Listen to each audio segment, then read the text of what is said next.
Eric asking, his question is regarding his PV Great Kilt. Is it normal to have loose threads along the edge? They are rather long.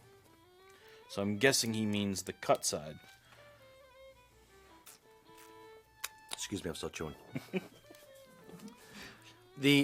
When you order a great kilt, whether it's for us or from somebody else, you're going to end up with a cut length of cloth. That's all a great kilt is. So it's 4, 5, 6, whatever yards of cloth cut. And the top and the bottom, the warp threads are going to be, a nice tuck selvage.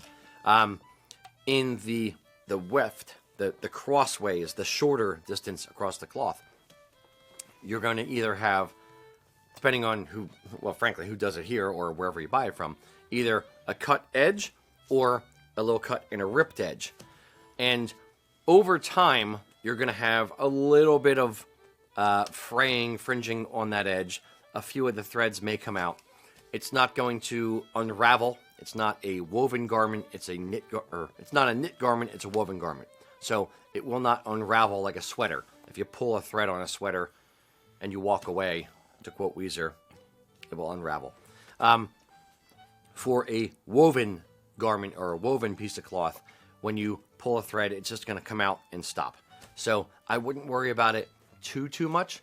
If having a fringed edge down the front apron bothers you, you can hem it. You just have to flip the fabric over twice, sew it down, done, sorted. That being said, my guess is that the fringe on a traditional, or not traditional, the fringe on a contemporary current filibeg come from it's effectively an artifact, a holdover from the Great Kilt, the Philomore, where it's actually, the ripped, fringed edges, and then you just kind of translated that, my guess is, in the mid-1800s, late 1800s, over to fringe on the front apron of a kilt, and that's why there's fringe down the side. Am I complete bunk? Or is there any evidence to that? I would go right along with that theory. It seems to make sense. This is a theory. This is not a fact. This is not me saying I know. This is my guess, a best estimated guess.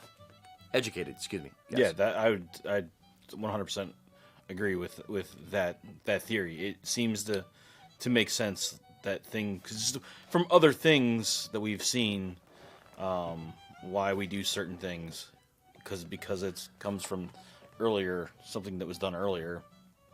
It just seems to kind of blend in that way. Yeah.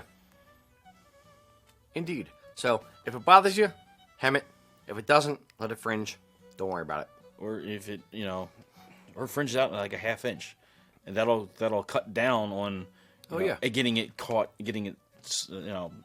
every 2 or 3 times you're putting it on. Then you're all tangled in threads in your hands. But I hate threads.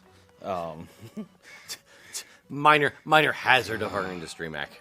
Yeah, or you gotta rip something and it gets gripped your finger. That's fun. That's fun. Thread, like paper cuts, those are fun. Ian, how do you feel about the old thread paper cut thing? I love paper cuts. Am I supposed to just play something different here? It's when you rip fabric. Occasionally, an errant thread will jump from one side to the other, or it'll pull through your hand fast, and then you'll end up with a nice little burn/cut on the finger. Those are spectacular. Love those.